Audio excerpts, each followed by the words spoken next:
Hi, I'm Holly from Flow Movement Therapy, where I empower you to help you get out of your aches and pains by teaching you to move better. Today, we're going to be talking about a body part that's really frustrating for a lot of us. That's our hamstrings. A lot of us say that our hamstrings are always tight, and no matter how much we stretch or foam roll them, they don't seem to be getting any better. And one of the reasons why that is that we may be thinking about our hamstrings just in a slightly wrong way. Instead of thinking about your hamstrings as muscles that are at the backs of your legs that are always tight and we need to stretch them in this sort of the runner's stretch where you have your straight knee and then you're bending forward, we want to try to understand what your hamstrings are, what their job actually is, so we can start reintroducing some of the movements back that they're needing based on knowing what their job is. So first off, we're going to talk a little bit about the anatomy of your hamstrings so that we can understand what it is that they maybe want from us. So the first thing is that your hamstrings, they run from the back of your pelvis all the way down the backs of your legs and wrap around the sides of your knees. And so that's quite a long band of muscles. There's several of them back there. There's 3 of them back there. And we want to be able to bring back an understanding of what they're doing. And they're a busy muscle, a set of muscles that are doing a variety of things. But they're not always doing the same thing at different phases of our movements. So when we are bending your knee, you're going to be getting more length going on at the top of your hamstrings as your pelvis tilts forward and as your femur goes from straight up and down to bending your knee. So if my knee is down this way, as I've gone from straight upright to bending my knee, you can see how those tissues at the back up below your glutes, those muscles are all getting long. So your hamstrings at the top are getting long as your pelvis tilts forward and you bend your knee. Now down at the bottom here where your knee is, where your hamstring comes around, those muscles are getting shorter. So you can see that the hamstring isn't getting long all at the same time. It is getting long at the top when you bend your knee and tilt your pelvis forward. And then we can talk about what it's doing at the bottom when it's getting long. So then when you come out of that, so when you straighten your knee, you're going to get length through the backs of those tissues. So down around your knee joint, all those muscles that are wrapping around, as you straighten your knee, they're getting stretched. And then the muscles up at the top here at your pelvis, when you tuck your tail under, those muscles are getting short. So we want to be able to understand when muscles are getting long and short in order to give them back what they need to do.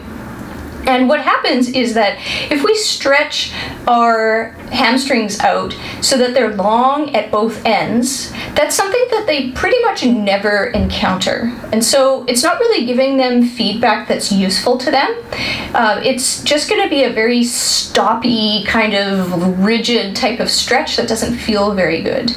But instead, if we give them back the information that they need, then we'll be able to get them long and short at the time that they need to.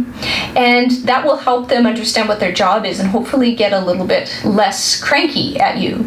So we're going to give you 2 exercises today. The first one is going to be teaching you how to tilt your pelvis forward and bend your knee so you can get the top part of your hamstring long, teach it what to do. And then we're going to do the opposite. We're going to teach you how to straighten your knee, and at the bottom, be able to give that bottom part of your hamstring a time to get long when the top part of your hamstring is getting short. So we're going to work on both of those today. If you like my content and you would like to see more of it, or you want to make sure that everyone out there in the YouTube universe gets to understand this content that I have, please like my videos, and then it gets shared to more people. And same thing, if you subscribe, YouTube algorithm sends it out to more people, so that would be great. If you want to support my channel, you like what I do, easy way for you to help share the knowledge. Thank you. Let's get on with the videos now. This exercise is going to be a lunging action. So you're going to lunge and come straight back up to standing. Now to get your hamstrings at the back nice and long, we need to tilt the pelvis. We're going to do that by reaching your arms so that your reaching of your torso causes your pelvis to have no choice but to tilt on its own. So we're going to take a step forward. I'm starting with my right leg. I'm going to take a step forward, and I'm going to start first by reaching with my arms. So I'm going to reach and step forward and come straight back up. And we're going to keep doing that. You're going to reach forward first to start the tilting of your whole torso, and you're going to reach as far away as you can and bounce straight back up again. You should feel this part of your hamstrings is waking up to slow down what's going on with your pelvis. So our second set of exercises is working on those lower parts of your hamstring. So we're going to work on that now. So standing up, we want to be able to teach these lower parts of your hamstrings what their job is. So we're going to get you into a configuration where you're able to actually get some feedback down there into those muscles to teach them when to get long. Now, to teach them when to get long, there was a video that I did on how to bend and straighten your knees with rotation. So if you want to follow the card that's up there at the corner, then you're able to watch that video and understand a little bit more about this. But what we're going to do is we're going to teach you how to get those muscles long at the back through straightening your knee and giving it some feedback. So the first thing we're going to do is I want you to fall back into your knee joint. So you're not pulling up with your quads, you're not pulling up with your kneecap. You're just falling back with the least amount of effort that you can into that knee joint. So it straightens just by those joints coming together and creating a column. So that's the first thing that we want to do, is just teach your knee how to straighten without having to pull up and create a muscly, effortful type of straightening of your knee. The next thing we want to do is we want to get onto the back and outside of your heel. So going to the outside, so as far onto the outside as you can, and as far back on your heel as you can. So in the back far corner of your heel, that's where we're going to get the pressure. And so that's going to help you the most with being able to feel the muscles here at the back with your hamstring. The next thing we're going to do is you want to send your body weight backwards. So I'm going to think about hinging backwards so that I'm getting my center of mass going backwards as I go. And as we're just letting your body fall into that knee and letting yourself go into the back outside of your heel. Now, once you've got that, then I want you to think about tucking your tail under. So remember we talked about the bottom of your hamstrings get long. That's when you straighten your knee. The top of your hamstrings get short because you're tucking your tail under. So we want to make those two things happen at the same time. As I go back, I'm going to tuck my tail as much as I can, and I'm going to let myself fall back into my knee joint. And so this should create a stretch in the bottom of your hamstrings.